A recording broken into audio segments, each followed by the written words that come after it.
Hola amigos, felices, estamos transmitiendo desde la bellísima ciudad de Barranquilla, desde este lugar mágico, espectacular y cultural. El Bordillo siempre con la deferencia de nuestro amigo Eric Basalo. Nunca había visto tan concentrado a Capeto y a nuestro director Juan, porque el sonido como que llegó a su vibración máxima, ¿no? Entonces esa potencia de voz los tiene bastante concentrados a este par de muchachos. Es Eduardo Escolar, el gran tenor barranquillero de Barranquilla para el mundo. Un gran amigo, Eduardo, mil gracias por estar acá con nosotros. Pedro, a ti gracias por esta invitación tan maravillosa. Bueno, Eduardo, llevas una carrera artística sin precedentes, sobre todo acá en la región Caribe. ¿Cómo es ese tema de un joven, un muchacho que a pesar de que nuestro ambiente natural es el vallenato, la salsa, la música folclórica, la cumbia, el bullerengue, en fin, tantas cosas, tiene la idea de entrar al maravilloso mundo de la ópera, que lo hace muy bien? La historia es interesante y es algo que sucede desde muy niño. Incluso cuando a mí me preguntan si puedo decir un momento exacto o una fecha exacta en mi vida o bajo una edad exacta en el cual yo me dejé contagiar por esto, no podría decirlo. Simplemente yo digo que desde que tengo uso de razón. Porque es que, bueno, por fortuna en mi casa han sido mis padres y mi familia personas muy melómanas. Y tenía un tío que, bueno, desafortunadamente ya no nos acompaña, el cual era fanático de la música clásica, del arte en general, de las artes en general, no solamente como tal de todo esto, de lo que es la ópera, sino también de la pintura, etcétera. Y era feliz. El de Eduardo de 5 años era feliz yendo a su casa a encerrarse con él en la biblioteca. Tenía una biblioteca inmensa con una colección de no sé cuántos miles de LPs y miles de CDs, los Una cuales, colección una colección impresionante. impresionante. Sí. Entonces yo iba a su apartamento y todos los días escuchábamos algo diferente. Pero no solamente era el hecho de ir a escuchar, sino también era el hecho de que él realizó una labor pedagógica. Entonces él me decía, vamos a escuchar tal cosa que pertenece a tal compositor, que pertenece a tal estilo, que se creó bajo estos parámetros, bajo este contexto histórico, social, bla, bla, bla, bla, bla. Sí. Y yo era encarretadísimo viéndolo y escuchándolo. Y entonces ahí empezó como a interesarme más todo este asunto. Todos mis primos tuvieron el privilegio de Sí. acompañarlo en esa faceta. Genial. Mi hermana y otros más, pero digamos que el que más prestó atención o el que más absorbió toda esa información fui yo. Toda esa pedagogía Todo. natural, fue algo Además que natural. yo lo vuelvo un Sí. juego. Mi juego de niño no era ni el PlayStation, ni ir a jugar fútbol, Sí. nada de estas cosas. Mi juego de niño era creerme director de orquesta. Mi juego de niño era creerme cantante de ópera. Y entonces los empezaba a imitar, empezaba a andar gritando en el cuarto, cogía mis juguetes, mis peluches, lo que fuese, los ponía en la cama y me buscaba un lápiz y dirigía sinfonías, etcétera. Entonces era algo que yo mismo digo, no sé, es interesante, no sé qué tipo de retraso tenía que me mandaba por la calle gritando todo el día, no sé. A la final se dan cuenta de que esto no era un simple juego, que había cosas que se escuchaban muy bien, perdón, y deciden llevarme a mi primera profesora de canto. De ahí empieza todo este cuento de Eduardo estudiar, dedicarse a estudiar y a estudiar para seguir forjando todo lo que ha sido hasta hoy y lo Fan- que viene. Fantástico, Eduardo. Pero bueno, aquí vamos a dar quizá un salto muy amplio en el arco narrativo de niño y de pronto entras a la universidad y haces la carrera de derecho. ¿Cómo es esa simbiosis de abogado y músico? Y dentro de la música, tenor, que no es nada fácil. Más que simbiosis, yo creo que fue una decisión de impulso, ¿sabes? Yo llego a estudiar derecho primero por voluntad propia, porque mucha gente cree que es que no. Yo un día dije en mi casa quiero ser músico y mis papás me dijeron ni a bala vas a ser músico, Sí. tienes que ser un profesional en otra materia. No, fui yo mismo. Y la razón no es otra más que miedo. Miedo a enfrentarme a un mundo que tú lo dijiste ahorita al principio, es tan diferente en nuestro contexto, tan diferente en nuestros territorios, tan diferente en nuestra ciudad, que no ha sido ajeno a la ciudad misma, pero en mi época, bueno, en mi generación sí era Sí. muy extraño. Entonces fue miedo. Mostraron la opción de irme a estudiar afuera, al exterior. Yo dije que no. Yo dije que no, que no, que la verdad, voy a decir algo, pero que no quería terminar, no sé, en mi casa encerrado, Sí. saber Dios haciendo qué, porque no me veía exitoso.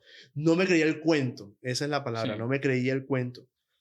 Entonces, sí, tenía afinidad por las ciencias sociales, me gustaba la filosofía, me gustaba la política y todas estas cosas, los derechos humanos y demás, y decido estudiar derecho.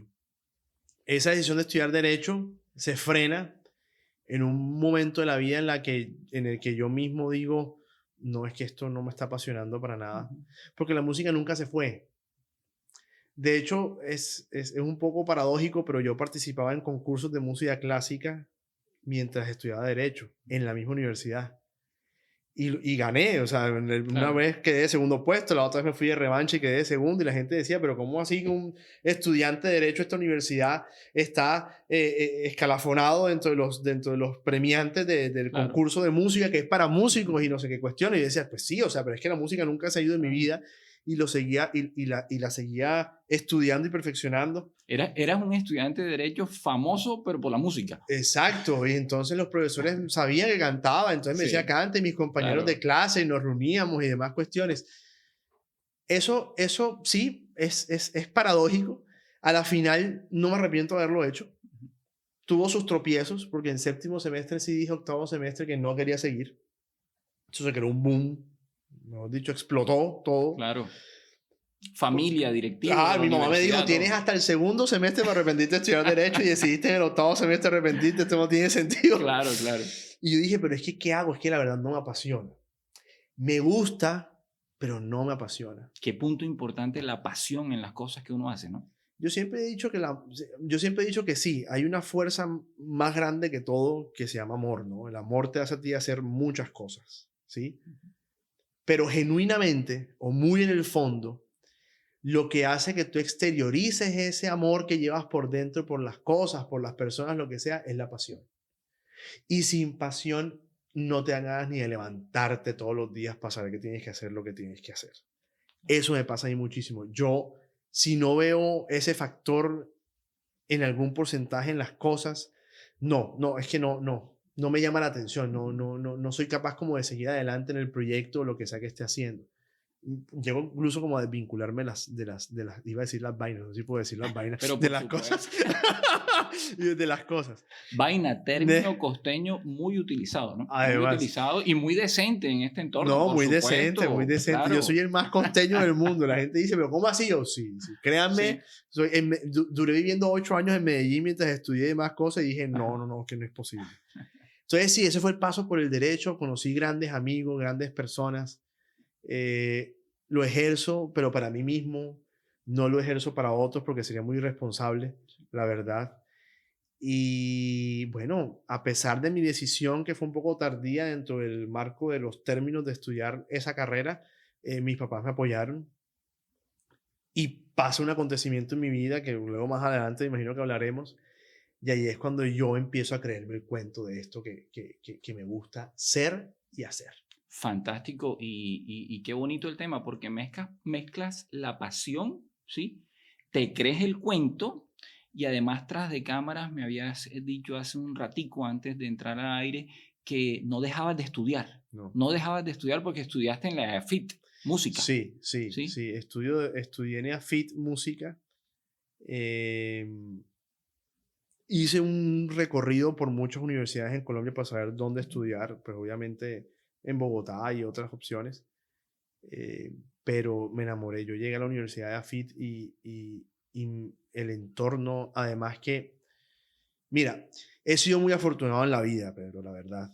Amén. Y una de las fortunas más grandes ha sido el poder estar en esa universidad, porque la malla profesoral que tiene, o sea, los profesores de los cuales nosotros recibimos clases, es una cosa del otro mundo. O sea, yo me acuerdo que yo llegué a la universidad y vi a mi rockstar caminando los pasillos. Y mi rockstar es una pianista colombiana muy importante. Hoy día la maestra se puede decir que ha sido el ejemplo de muchos de los músicos clásicos o no clásicos en Pero el país. dinos el nombre, la Y era propaganda vale. Yo llego a la universidad, presento la audición y veo caminando por los pasillos de la maestra Blanca Uribe y yo me volví loco. Yo dije como Sí. que, wow, o sea, ¿qué es esto? La tienes enfrente, te está Enfrente, inspirando. y después ver también al maestro Gustavo Yepes Londoño, después ver a Jorge Gaviria, ver a Alejandro Posada, Sandra Caicedo, Cecilia Espinosa, la mujer referente de la dirección orquestal en Colombia, fundadora además del programa de música, Andrés Posada. Yo decía, ¿qué es esto? Un O sueño sea, hecho realidad. uno está aquí con los Sí, Avengers, o sea, claro, literalmente, si uno aquí no claro. sale aprendiendo música, no sé qué más pretendes en la vida. Y ahí fue donde yo decido empezar a estudiar música formalmente hablando. Fue una época muy loca, porque mi historia no es que yo terminé de estudiar Derecho y enseguida me fui a estudiar música. Yo empecé a alternar ambas carreras. Y entonces era muy loco.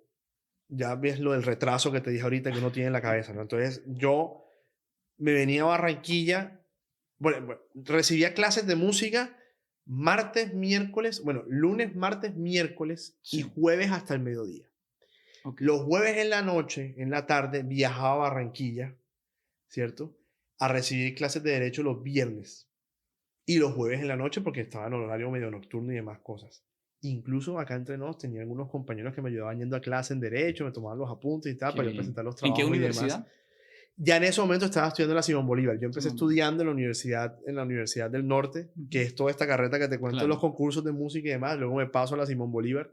Simón Bolívar, Eh, universidad de mis afectos, mi familia no, con muy buenos vínculos allá. imagínate, Mi no, y padre yo, trabajó toda la vida allá, mi hermano estudió qué allá. maravilla. Sí, Además que sí, yo lo llevo muy en el corazón porque claro. muy en especial a quien considero uno de mis mentores y mi padrino Ignacio Consuegra es para Oh, mí una persona muy importante, sobre todo porque hemos librado muchas batallas sí. culturales y muchas cosas. Inteligentísimo y comprometido con el arte, ¿no? Toda la vida. Además, hemos sido ahí Sí, un equipo que ha llevado la bandera de la cultura en la ciudad y eso me emociona mucho mencionarlo. Hemos viajado por el mundo, hemos hecho grandes proyectos. qué bien. Y uno de esos fue ese. Él me dijo, no te retires de estudiar Derecho, ven, vincúlate acá a la Simón Bolívar y estudia. Y lo hice hace 2 años, sí, fue hace 2 años, que en el mes de junio me gradué de música y en el mes de agosto me gradué de Derecho. Pero era muy loco, o sea, porque lo que te decía, había que viajar demasiado, no estaba aquí, estaba allá, luego frené un poco más la carrera de Derecho, esperé 2 años como para que ambas carreras terminaran en el mismo punto. Pero eso fue maratónico. Eso lo cuento con mucha gracia además y sobre todo con mucho orgullo, pero hacia mí mismo. O sea, me siento Claro. orgulloso de mí mismo de haber logrado todo ese periplo académico y que todavía falta por seguir haciendo. O sea, Claro que sí, es Eduardo Escolar, colega, gran músico, excelente tenor, uno de los jóvenes sobresalientes en la región Caribe, en Barranquilla, en Colombia y muy seguramente en el mundo, que nos enseña hoy que con pasión, disciplina y buenas decisiones se pueden hacer grandes cosas. de acuerdo. En el próximo segmento, estén muy atentos, no se vayan porque arrancamos con música. Ya regresamos. Darà nel letto bello una pietosa lacrima non accenderan su quello.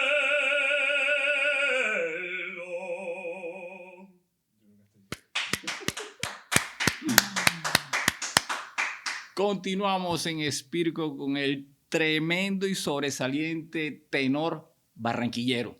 Barranquillero. Luego mencionamos a Colombia y luego al mundo, por supuesto. Pero qué orgullo que seas barranquillero, Eduardo. Maravillosa y potente voz. mucho talento definitivamente con Eduardo, pero con unas historias de vidas fantásticas.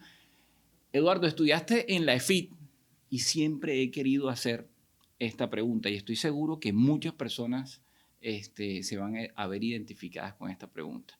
Como no es nuestra área musical, pero la disfrutamos muchísimo el tema de ópera, ¿cuál es la diferencia entre un barítono, soprano, mezzosoprano, en fin, tantas cosas? Así que ahora tienes la camiseta de profesor.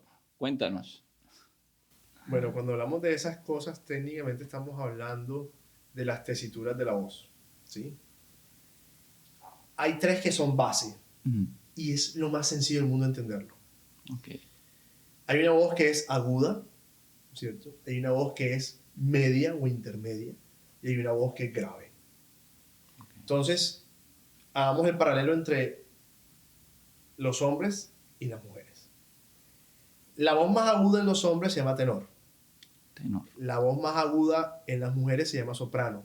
O sea, es como si vieras así en línea literalmente paralela. Sí. La voz media en los hombres se llama barítono. La voz media en las mujeres se llama mezzosoprano. La voz grave en los hombres se llama bajo y la voz grave en las mujeres se llama contralto. Eso es. Fíjate. ¿Hay excepciones? Sí hay excepciones. Entonces, por ejemplo, está la figura del contratenor o el sopranista, pero es una figura histórica porque en el barroco las mujeres, o antes del barroco, las mujeres no podían cantar por contextos sociales y demás cosas. Entonces, lo que ocurría es cuando un niño o un adolescente, preadolescente, tenía muy buena voz y podía hacer algunos papeles de ópera o de oratorio, lo que fuese, o corales incluso, los castraban.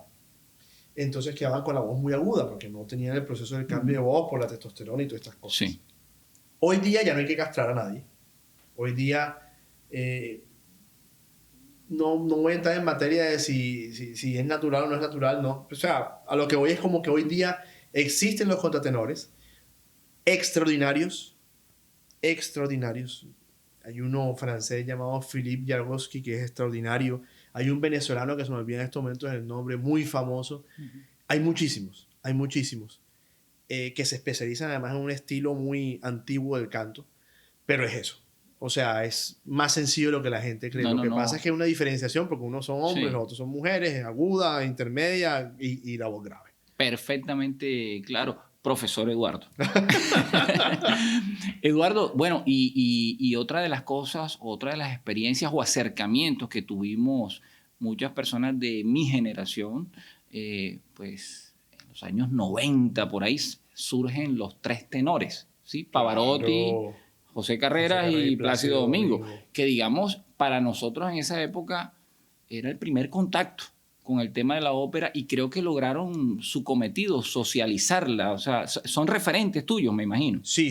De hecho, de las primeras cosas que en el tema de canto clásico, porque yo empecé escuchando música clásica instrumental y luego fui adentrándome a la ópera, de las grabaciones que más escuchaba, de hecho tengo la colección completa de todos los conciertos de los tres tenores.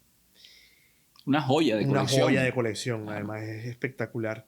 Que empezó en Italia en el 90, ¿no? Y además como los tres eran muy adeptos a gustarles el fútbol, siempre aprovechaban los acontecimientos del Mundial de Fútbol para poder hacer. Entonces por eso estuvo Italia en el 90, luego pasa al 94 en los Estados Unidos, 98 en Francia, etc. Y lo que acabas de decir es muy acertado. Estos tres maestros lo que hicieron fue exteriorizar este arte tan precioso, porque además no es que hicieran música clásica, podían hacer música del mundo, ¿no? Sí. Y de hecho tú observas que hacían, en Los Ángeles hay una compilación de obras que hacen en tributo a Hollywood, es espectacular. Y estaba Frank Sinatra sentado ahí y canta una versión de My Way que es preciosa. Además que se dejaron guiar de 2, 3 directores de orquesta fascinantes en todos sus conciertos. Yo pienso que fue una labor interesante, que sirvió mucho, no solo para la generación que lo vivió a su primera vista, sino también para otros, porque yo puedo decir que también soy producto de interesarme en el canto clásico gracias a eso, gracias a lo que allí observé. Claro. O sea, mis referentes son los tres. Tengo, obviamente, mi orden de los que Sí. más me gustan. Es muy... Muy personal, secreto. Más que secreto, es que llega a ser muy controversial, porque la gente me dice, Ok. ¿cómo es posible que pongas alguno de último? No, es mi gusto personal. Claro, claro. Y Posteriormente viene Il Divo, Bocelli. bueno, eh, eso surge luego. Yo soy muy controversial, perdón. ajá. No, no, A no. veces en muchas cosas. Estás en tu derecho, ni más Eh, faltaba. pero soy muy respetuoso. O Sí. sea, tampoco pienso y digo que la gente tenga ¿cómo es que es? Pensar como yo lo estoy pensando o trato de tramarte a ti de que pienses como yo lo hago, no. Pero para mí el Divo no es el ejemplo más genuino o natural de lo que es ser ópera o de lo que es el canto clásico. Hay un género musical que en este siglo se vino como desarrollando, que fue el Lily Pop, que es un cuento muy distinto, Sí. ¿cierto? Que justamente como su nombre lo menciona. Sí, cantas cosas clásicas, tienes un poco de técnica vocal clásica, pero no ejecutas como tal el canto clásico. Ok. ¿Sí? Como no se respeta tanto el rigor académico. El rigor ¿sí? académico no existe mucho. Sí.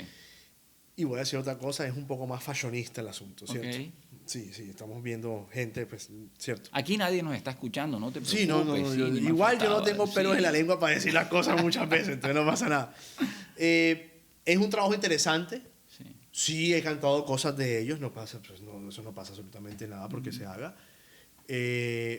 Pero no es en el mismo nivel a lo que fueron los tres tenores o estos otros, que claro, hay un rigor académico detrás, ¿no?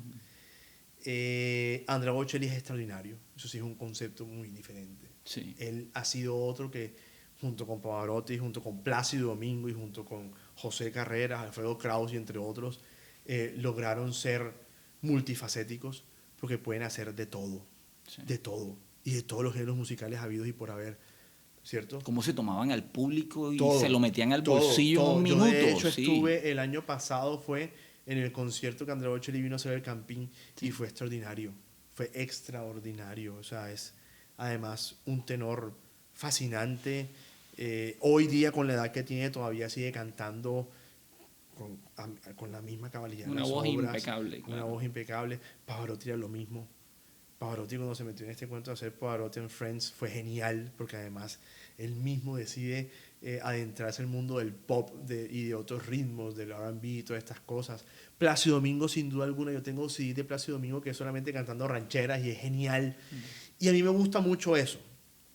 Yo por lo que siempre he abogado es como que lo que uno debe hacer es hacer el resto de las cosas, pero bajo tu estilo, ¿sí? Más que irte por ejemplo, si voy a cantar un vallenato, bueno, pues voy a cantar un vallenato en mi estilo clásico, con orquesta sinfónica, Claro. o con piano de cola, en un escenario, eso Bien está perfecto, bien hecho, Claro. que, hombre, no quiere decir que los otros no estén bien hechos, a lo que voy es como que lo hago a mi estilo y gusta o no gusta, es un experimento de claro, eso. y eres autoexigente en tarima. Sí, claro. Sí, yo la verdad es que soy mi principal crítico. Que eso es bueno, por un lado, por otro lado no lo es. Porque soy muy exigente. Incluso soy muy exigente con otras cosas. Entonces como que, ay no, a veces me da como jartera ser exigente conmigo mismo, pero bueno, es lo que toca, ¿no? Es lo que hace que uno siga como echando para adelante y seguir creciendo. No, pero sabes que sí, te felicito y me viene ahora a la memoria dos escenarios donde te he visto cantar. En La Perla, acá frente a Bellas Artes, que es cuna de la cultura y una casa que encierra toda una historia maravillosa. Total. Que hay que descubrirla acá en Barranquilla, con piano de cola y, bueno, un evento muy lindo en donde tú estuviste. Tuve la oportunidad de saludarte ese día unos minuticos, pero también te vi, entre comillas, de manera disruptiva en Noche de Boleros y Baladas. Ah, sí. Después me enteré que te bajaste del avión acá en el cumpleaños de Eric, llegaste y cumpliste el compromiso, cantaste y también te tomaste el público. Pero en ambos escenarios, ¿sí? Uno muy formal y en este que era un cumpleaños del recochero de Eric Basalo. Además, Amigo tuyo, amigo tuyo. amigo tuyo. También guardaste un rigor muy, muy profesional, muy profesional. Eso es loable, es admirable. Sí, Lo que pasa es que yo siempre he dicho un término que me encanta decir, además que es un poco informal, pero es que uno tiene que meterse en la película. Si uno no se mete en la película, sí, uno no es el protagonista lo que es. Ese concierto que mencionas fue bellísimo, porque luego de tantos años de vivir por fuera, de estudiar, de, como digo yo, de entrar en un rigor complicadísimo, de una disciplina peor todavía, y de pasar por muchos altibajos, porque bueno, nada es fácil en la vida. Volver a mi ciudad a hacer un concierto fue algo memorable en el año que ocurrió, que fue el año pasado. Y por eso lo titulé El Reencuentro. Porque era volver a reencontrarme con la ciudad, era volver a reencontrarme con el público, volver a reencontrarme con mi gente, con mi esencia. muchos Y en un sentimientos sitio ahí. que, como tú lo acabas de mencionar, Sí, para mí es como una de mis casas en la ciudad. sí, Porque recuerdo cuando estaba incluso sin techo, que con Nacho íbamos y me decía, mira, aquí tengo pensado hacer un teatro, que esto quede para la ciudad culturalmente hablando, que la Universidad Simón Bolívar se puso la camiseta de la 10 culturalmente hablando para poder forjar lo que hoy es. Y después nos estrenamos ese piano de cola bellísimo que la universidad adquirió. Fue muy especial, fue muy especial. Pero también soy un gozón, o sea, yo, mira, ni te cuento las cosas que han ocurrido después de las óperas, que nos vamos a rumbear, porque es que es la esencia de lo que uno es. claro. O sea, a mí la gente me dice, sí, pero es que tú eres lo más costeño del mundo, ¿cómo nunca se te pegó el acento paisa viviendo acá? Yo, eso era imposible que fuese a ocurrir conmigo, o sea, no iba a ser posible, porque es que si hay algo de lo cual yo me siento orgulloso es de ser costeño, Claro. de ser barranquillero y de tener un sentido de pertenencia por esta ciudad, que me encanta, que vine a vivir de nuevo, llevo 2, 3 meses viviendo acá de nuevo y me he reencontrado con tantas facetas de mí mismo. Volví otra vez a jugar softball todas las Claro. mañanas y soy feliz porque es que eso en el interior del país poco se ve. Ir al mar, estar con mi gente, viajar donde mi familia en Sincelejo, quienes adoro. En fin, o sea, son muchas cosas, son Claro. muchas cosas que puedo hacer ya de manera mucho más directa y mucho más rápida, que sí, llegará el momento, no lo sabemos, en que toque irse afuera y vivir por fuera y vivir toda esta experiencia en Europa o en los Estados Unidos o donde corresponda que tenga que ocurrir, pero siempre he sido muy fan de llevar esa esencia de lo que soy. Entonces me ves en carnavales corriendo, mentando madre, echando maicena, tirando espuma y soy feliz de la vida, Claro. cogiendo sol, pero también después, bueno, aquí tengo que ser el Eduardo que, bueno, que exige ser, que de hecho a veces en los conciertos ni siquiera lo soy, porque me encanta poner a la gente a cantar, me encanta hablar con la gente, me encanta echar un chiste, lo que sea, y creo que eso ha sido un sello muy propio de Eduardo. Y eso he visto que la gente lo ha recibido. Y en estos días, mira que justamente hablaba de algo. Y era como, pero ¿cómo haces? Te toca muy duro, no ha sido fácil. Y yo dije, sí, no ha sido fácil, me ha tocado duro. Pero quizás el propósito que Dios tuvo conmigo en esta vida fue decirme, mira, el camino no está hecho, te toca. A Claro. ti coger el machete y empezar a quitar maleza y vainas y tener una bandera ahí que te siga llevando adelante, porque la gente me dice que tú eres un abanderado. Yo, sí, una tremenda responsabilidad. Al principio yo estaba Claro. muerto del susto, porque yo decía, pero ¿cómo lo hago? Pero ya, yo dije, no, pues ya, vamos, aquí vamos. Y deseo y espero con toda el alma y con todo el corazón de que esto que ha ocurrido y lo que vendrá pueda seguir sirviendo para futuras generaciones, porque hay un talento en el mundo de la música clásica, no solo en Barranquilla, sino en Colombia, que es de admirar. Es Eduardo Escolar, tenor barranquillero, forjando un camino lleno de muchos éxitos, cosechando muchas cosas bellas y ganándote el corazón de los barranquilleros y del mundo. Y vamos a despedir este segmento con música. Así que muy atentos, no se muevan de la sintonía, ya regresamos. Negrita, tú viniste en la noche de mi amor. no penar. Tú llegaste a mi vida y borraste la herida de mi pena letal. La ilusión de mi vida es amarte no más. Gracias amigos, continuamos con el gran tenor Eduardo Escolar, que nos da la oportunidad de compartir esta entrevista en el día de hoy dentro de su apretadísima agenda, por supuesto. Eduardo, cuéntanos un poco acerca de ese proyecto que se llama La Tierra que me vio nacer, en donde aparece de pronto el porro. Entonces uno dice, pero ¿cómo así que música de porro con temas de música culta, de ópera, de música clásica? Pero, como lo mencionábamos ahorita en el segmento anterior, hay algo que a mí me encanta y es el sentido de pertenencia por esto, por Colombia, por sus culturas, por sus artes, por sus estilos. Mi proyecto de grado, cuando me fui a graduar de la universidad como músico, fue justamente La Tierra que me vio nacer. Y yo lo titulé un poco, o para explicarlo más bien, digo que es una geografía sonora por todo el territorio nacional, en el cual escucharemos algunas de las más importantes piezas musicales que nos han acompañado durante toda la vida, ¿sí? Pueblito Viejo, Negrita, La Diosa Coronada, Imágenes, que es el porro que mencionas, Qué belleza.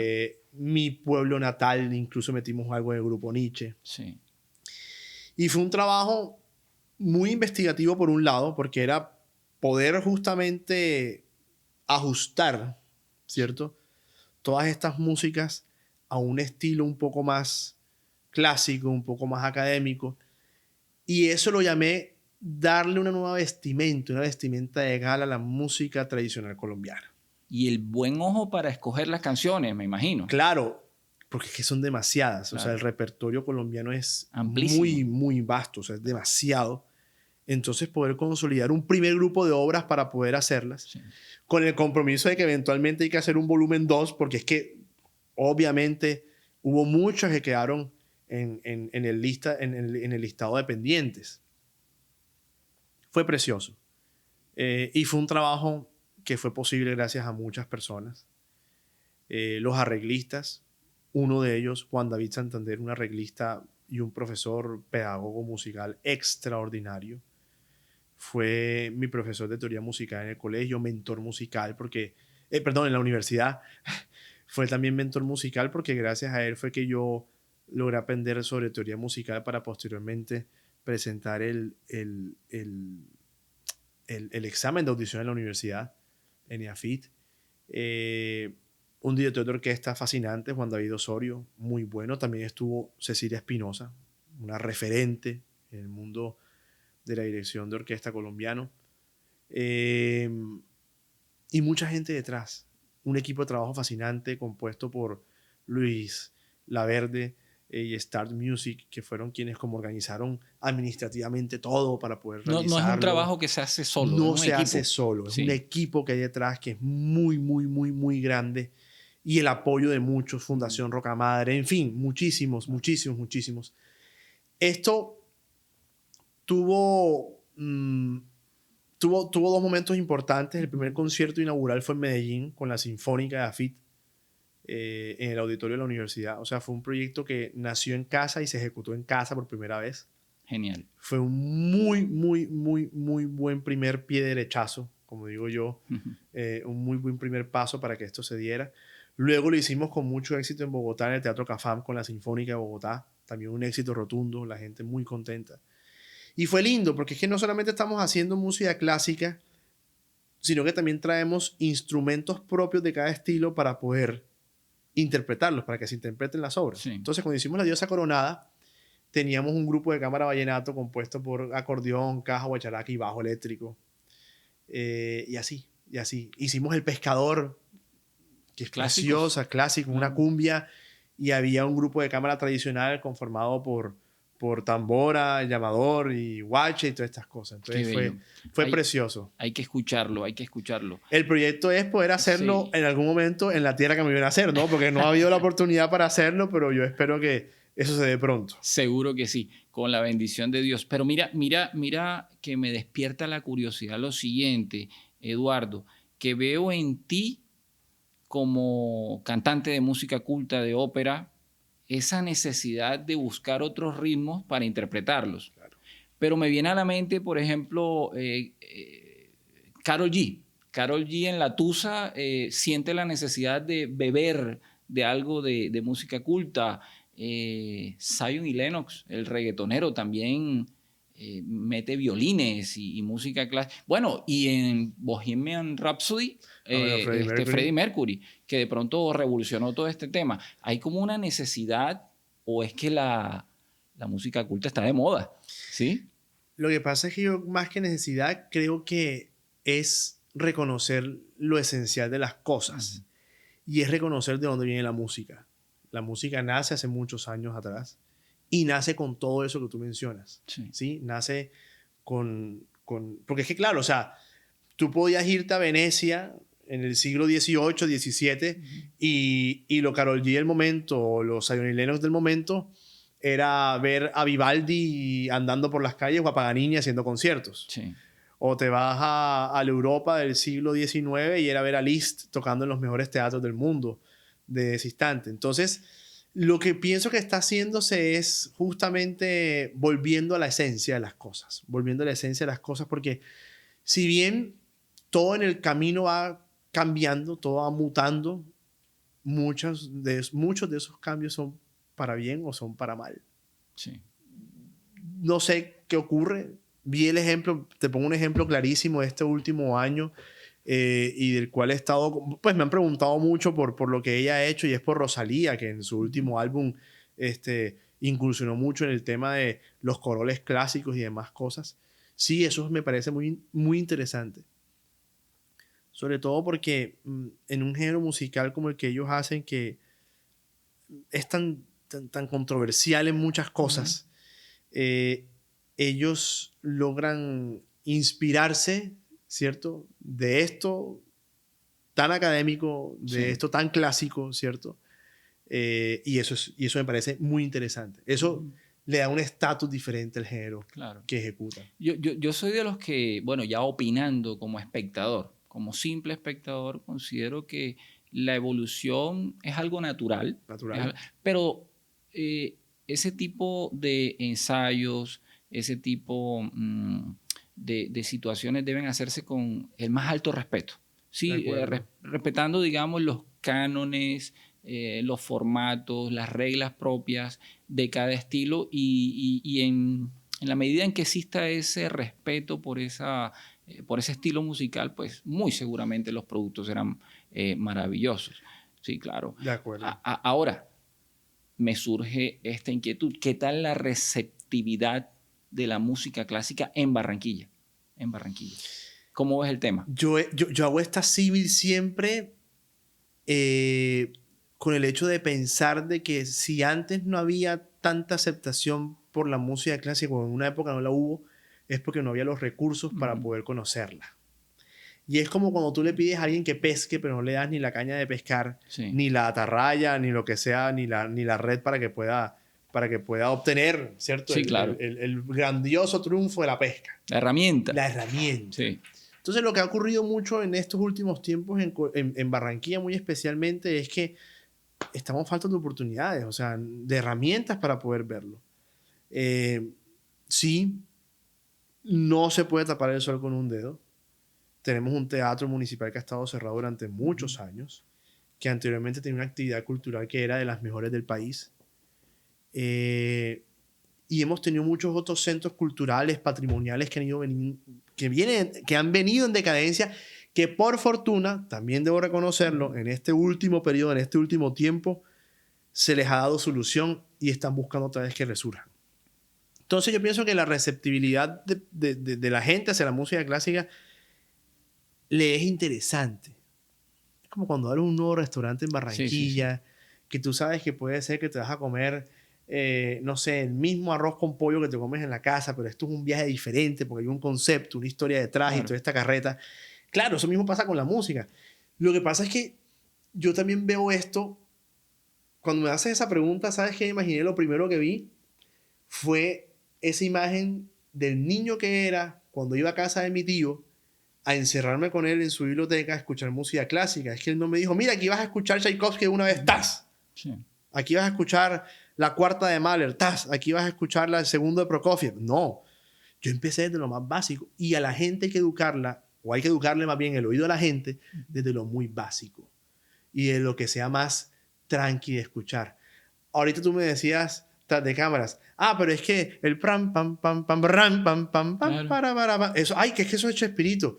Sí, bueno, quédense con la idea que es Chespirito, pero Sí. te voy a revelar algo para que veas así la luz al final del túnel.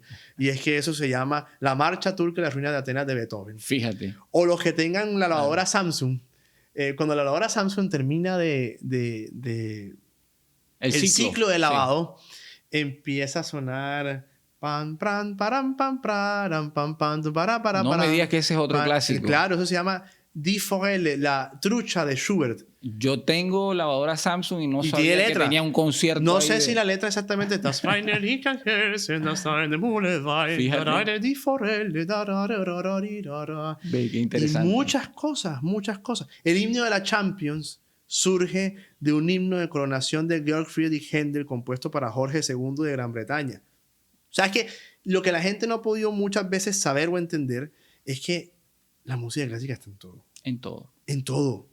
En todo. Y en todos lados. Y en todo momento. Y tú dices, ¿pero por qué? Viejo? Sí, es que es así. Pero fíjate que te cuento una anécdota. Me tomo licencia para compartir esta anécdota que me sucedió hace 2-3 días. Yo sufro de insomnio ¿Eh? y siempre salgo entre 7 y 9 de la noche a tomar un café. Ok. Supongo que para reforzar el insomnio, porque no tiene sentido. Sí. Y me fui al café de una amiga, la Areté, que entre otras cosas se lo recomiendo. Qué café tan rico, y nos atiende Gloria. Una magnífica anfitriona que le está apostando al tema cultural en Barranquilla. No tenía ni idea.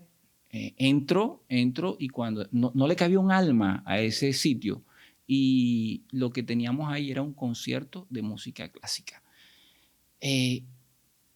Estuve de pie, me lo escuché de punta a punta, me divertí, no tuve oportunidad de tomarme el café porque era imposible, o sea, estábamos hombro con hombro, pero qué interesante que toda Barranquilla supiera Claro. que hay ese tipo de oferta cultural y que a veces pues, o no estamos atentos o no hay la difusión adecuada, en fin. Eso es. El canal de comunicación. Eso iba a decirte, que lo que pasa es que también es un error muy nuestro de los gestores culturales clásicos en creer que esto no tiene que exteriorizarse así en masas. Y entonces creemos que esto muchas veces es hecho para pequeños públicos o para públicos muy cerrados o para gente, o tenemos miedo y decimos, es que si yo me pongo en la 46 con 70 y pico en una valla allá arriba, la gente quiere decir de mí porque me ve una foto diciendo que me presento en estos días en la ciudad. No. Bueno, tú fuiste al concierto de La Perla. Claro. Claro, tuvimos que poner sold out en un momento. Incluso, yo le decía a mis papás, si ustedes no se han creído el cuento, créanselo, hubo boletas falsas.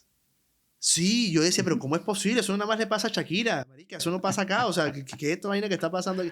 Hubo boletas falsas, me llegaron señoras con unas boletas que decían que se las habían vendido en no sé qué lado para el concierto, y dije, no, es falso, no, perdón, pero son falsas. Sí. Eso da a mostrar de que para la gente es importante. Es importante. Pero si haces el trabajo y la labor como de verdad tienes que hacerla.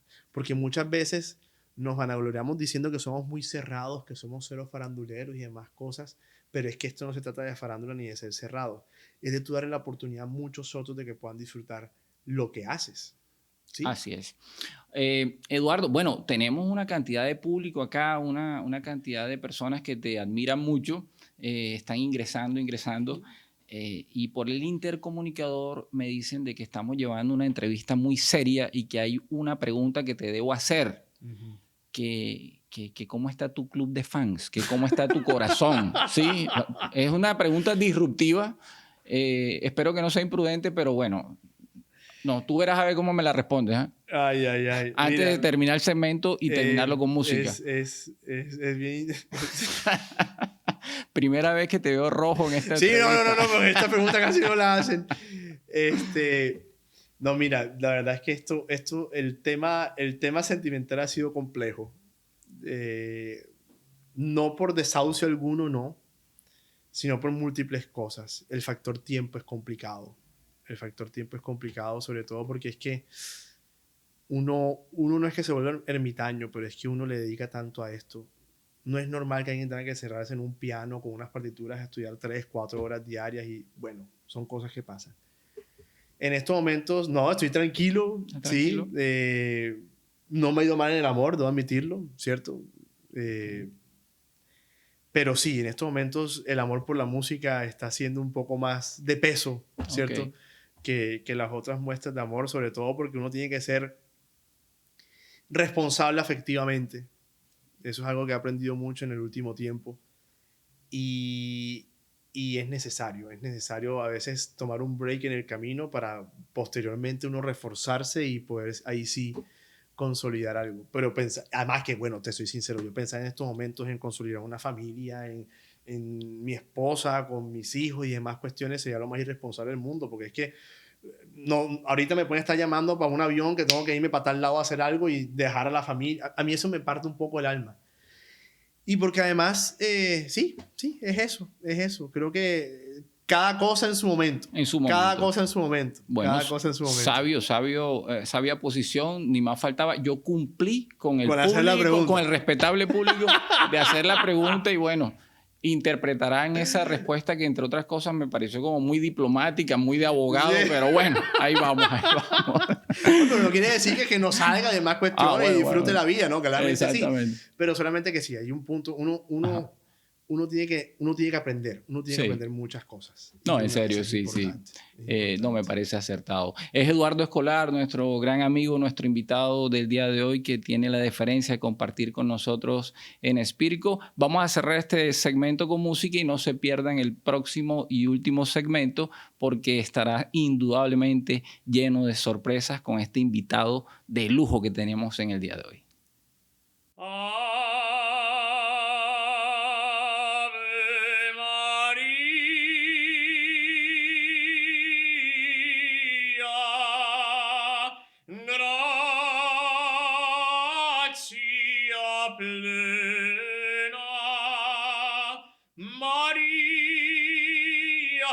Grazia plena, Maria, grazia plena, Ave, Ave Dominus, Dominus tecum. Gracias, amigos, por la sintonía. Seguimos compartiendo con el gran tenor barranquillero Eduardo Escolar. Eduardo, bueno, hace unos años nos mantuviste a la expectativa, haciendo muchísima fuerza por ti, enviándote la mejor energía, pero por supuesto, en este famosísimo programa que descubre talentos y que apoya talentos a otro nivel. Cuéntanos un poco cómo fue esa experiencia. Bueno, la experiencia fue muy bonita. Fue retadora. Hubo muchos retos. Y fue sorpresiva. Porque sí, me llegó a la vida por sorpresa. Yo no tenía pensado participar en el programa de televisión. Sí. Fue gracias a la fuerza, terquedad e insistencia de uno de mis grandes amigos, es como mi hermano, uno de mis mejores amigos, Sergio Martínez. Y bueno, no me tenía mucha fe cuando ingresé. Yo pensé que iba a ser como bueno, estoy ahí en el primer paso del asunto y la gente se va a dar cuenta que interpreto este género musical y va a decir como que esto no nos interesa mucho y más cuestiones y chao, este man Sí. al segundo o tercer capítulo se va. Bueno, no fue así, no fue tan así. Terminé llegando hasta Bueno, llegué hasta la final del programa. Hasta la final, claro. Y todo eso concuerda y respalda lo que el día de la primera audición me dijo Fonseca en su momento, y fue: a todas las personas que pasan por este ascensor les cambia la vida de alguna u otra manera, ¿A ti te cambió? por completo. Sí. Sobre todo porque fue la mejor terapia para darme cuenta de quién soy, de lo que hago, y sentirme dichoso por ello y tener fe en lo mismo. Lo que te decía, al principio no había estudiado música porque no me creía el cuento o tenía algunos miedos y demás cosas. Esto lo que hizo fue, por el contrario, darme ese carácter que se necesitaba, esa fuerza que necesitaba, ese impulso que necesitaba. Ahí dijiste, esto es lo mío. Ahí dije, esto es lo mío. Sí.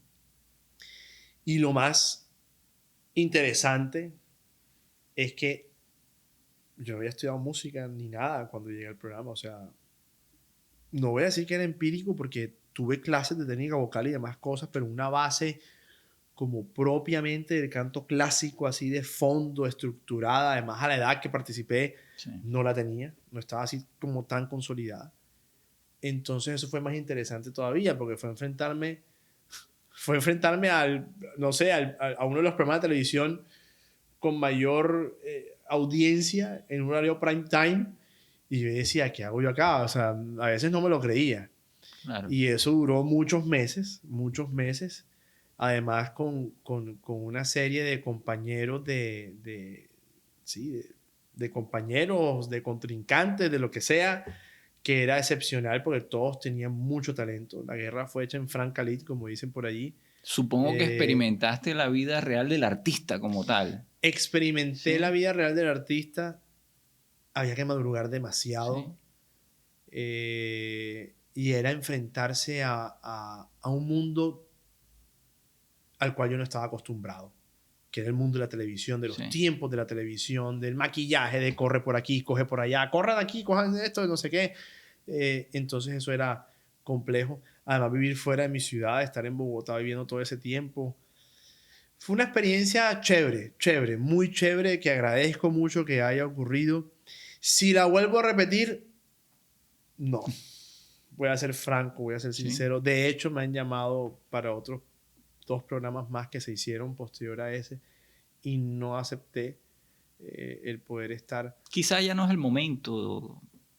Lo que pasa es que tú mismo dijiste algo ahorita, Sí. y es que la vida evoluciona y las cosas van evolucionando. Sí. No, si voy a entrar a concursos, ya no son concursos de ese tipo. Ok. Estoy proyectado para estar en otro tipo de concursos, un poco más referentes a lo mío, a competir con gente del género, o sea, y hay concursos especializados para eso, o sea, hay concursos Sí. de canto clásico, famosos hay muchos. El Operalia es uno de los más famosos, que es el que apoya a Plácido Domingo y Rolex, que se hace todos los años por todo el mundo. El Tenor Viñas, que hacen el Liceu, el Teatro del Liceu de Barcelona. La Font Competition, que es del Metropolitan Opera House de Nueva York. En fin, hay muchos otros tipos de concursos a los cuales me preparo para poder participar en ellos. Claro. Eduardo, bueno, ahora que me cuentas este tipo de concursos que son de altísimo nivel,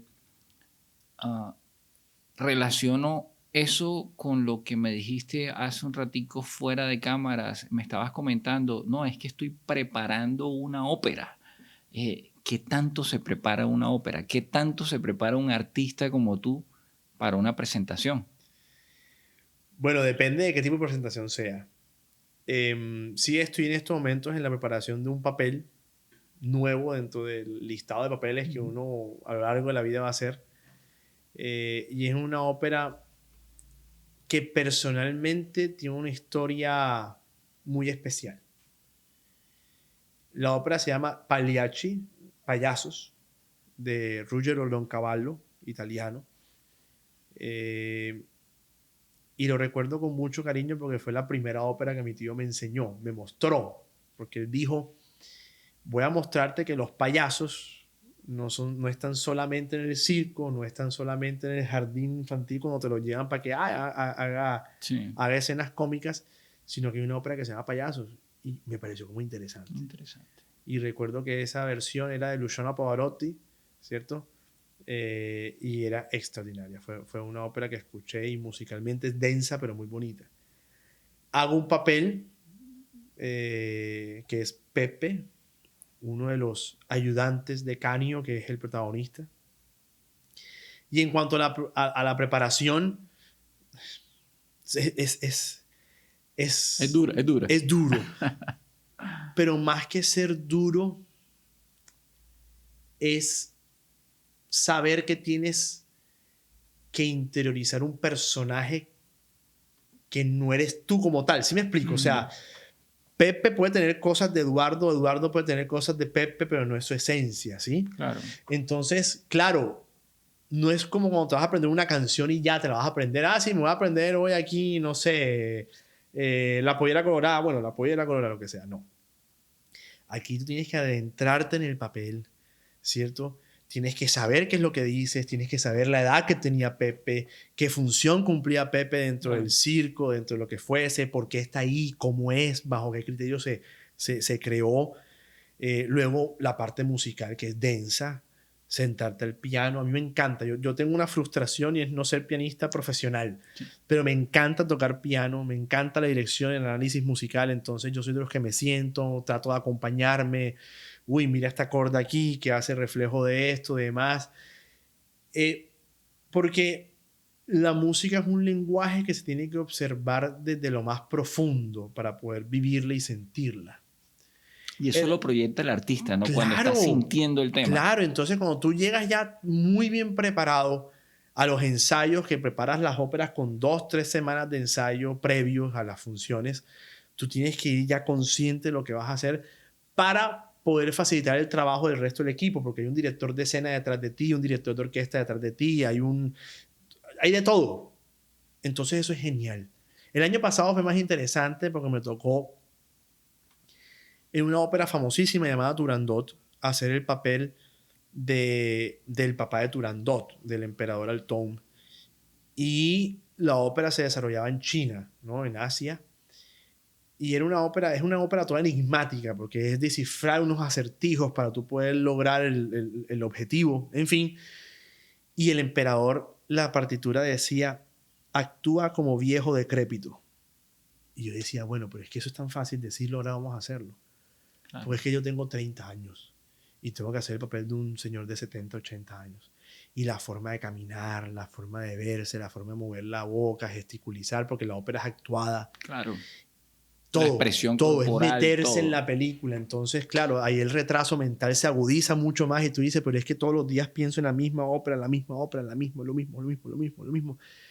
Y en el caso de Pepe ha sido fascinante, es un papel muy bonito, es una persona que sí es muy yo, es muy centrada, es muy diplomática, es muy... en medio del caos que la ópera refleja, él es muy intermediario y eso me encanta a mí también serlo un poco en la vida y estoy muy feliz. Luego en septiembre tengo un protagónico en una zarzuela preciosa llamada Los Gavilanes y sí, ahí primero es como los libros, tengo que dejar a Pepe a un lado después de los 15 días, ahora me voy a meter en el siguiente papel, claro. ¿Cuál es el que viene? Claro. Porque si no colapso.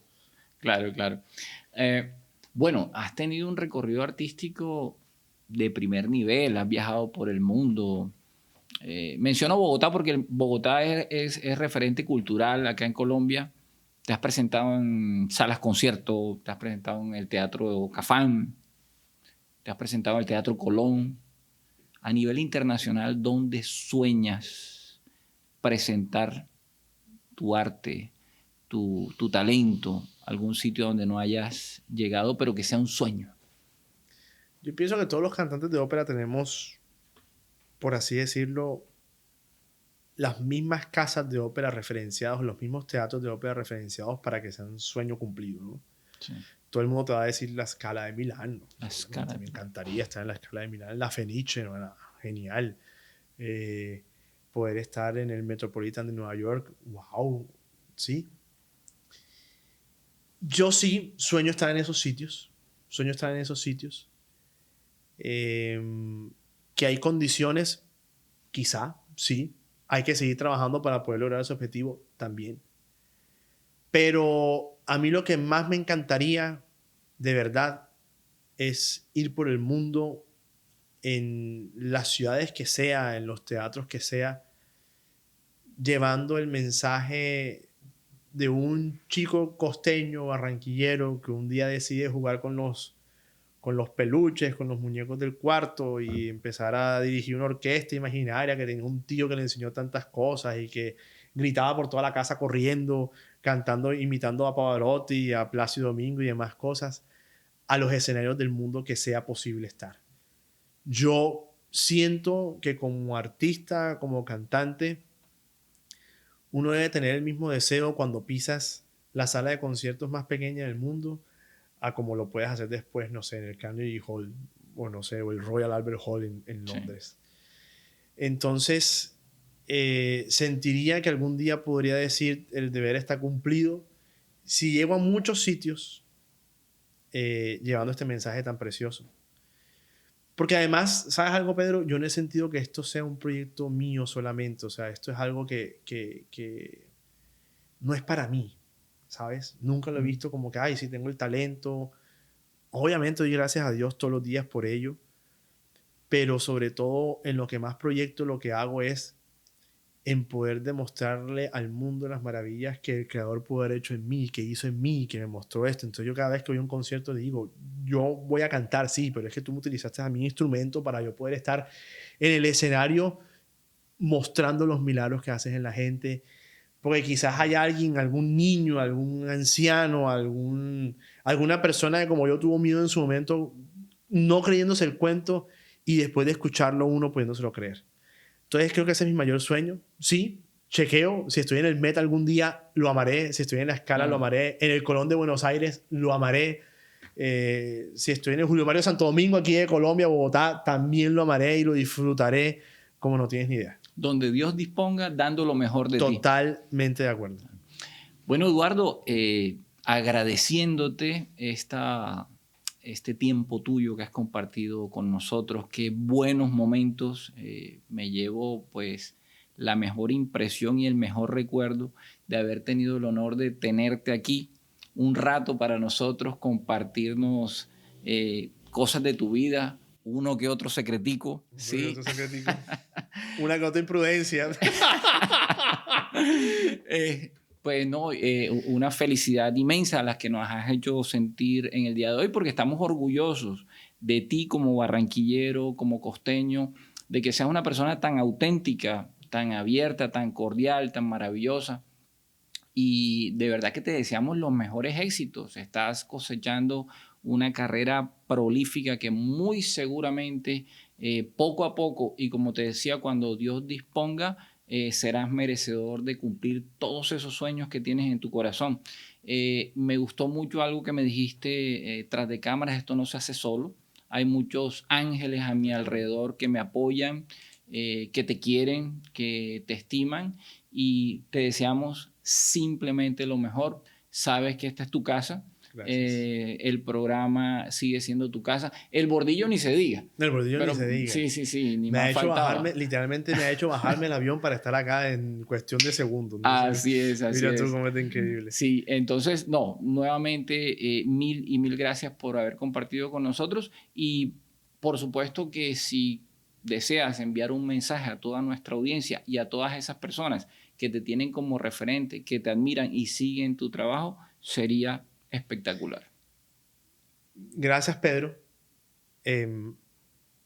Ahorita hablábamos de la pasión como sentimiento fundamental en todo este camino, pero creo que también, de hecho, mi recital de grado en la universidad se llamó Gratitud, y es porque siempre he pensado que el sentimiento más bonito para exteriorizar, ¿cierto?, es el ser agradecido. Y esto no es un trabajo solo, esto no es un trabajo único. Debo sin duda alguna agradecerle a mi familia que me ha soportado todo este tiempo. Porque los artistas somos muy volátiles. Algún día estamos en el mejor de los escenarios, en otro no. O sea, es una cosa difícil de manejar. Y he tenido una familia que ha sido genial. Siempre he dicho que también tengo familia que ha adquirido ese título por derecho propio, ¿cierto? particularmente tengo unos familiares en Sincelejo a quienes adoro muchísimo, que han sido angelitos. A mi mamá Millo, como le digo yo, y a la Fundación Rucamare, que ellos me impulsaron, me han ayudado muchísimo. Ellos fueron quienes en un punto también dijeron, creemos en lo que haces, no desfallezcas, y me ayudaron a estar donde estoy ahora y siguen apoyándome en muchas cosas. Mencionamos a alguien muy importante ahorita, Ignacio Consuegra, en la Universidad Simón Bolívar, quienes han sido un pilar muy importante no solo en la cultura de la ciudad, sino también en esto de lo que ha sido Eduardo hoy día. Y así muchas personas, quizás la lista es inmensa, a mis maestros, absolutamente a todos los que han, así sea, me han dado clases que no tengan que ver de canto, de armonía, de contrapunto, absolutamente a todos les agradezco, absolutamente a todos. Y a esta ciudad que uno cree a veces que, ay, pero ¿por qué es tan terca esta ciudad? ¿Por qué no se deja? Y nosotros queremos y no se deja, pero muy en el fondo tiene interés por poder vivir y experimentar este bello mundo de la música. Y cada vez que hago un concierto, cada vez que hago un conversatorio, cada vez que doy una charla, yo veo el sitio que está lleno, está a reventar, la gente quiere estar, y entonces me dice, pero ¿cuándo vuelves a hacerlo? Y yo dije, yo quisiera tener agenda para poder hacerlo todos los días, pero me toca ahí paulatinamente irlo haciendo, y eso también lo agradezco mucho. Y nada, agradecerte a ti de verdad por este espacio, qué rato de conversación tan agradable. Gracias. Tan agradable, lo disfruté muchísimo. Como muy pocas veces me ocurrió en muchas entrevistas, debo admitirlo. Hay otras en las que, lo mencioné ahorita, termino como agotado. Hoy no, hoy me voy muy recargado de energía y eso ha sido gracias a todo tu equipo, a ti, por supuesto, a Eric que nos prestó este espacio tan barranquillero además. Tan barranquillero. Así que pues nada, es eso. Gracias de verdad. A ti, Eduardo. Muchas bendiciones y encantado. Gracias, Pedro.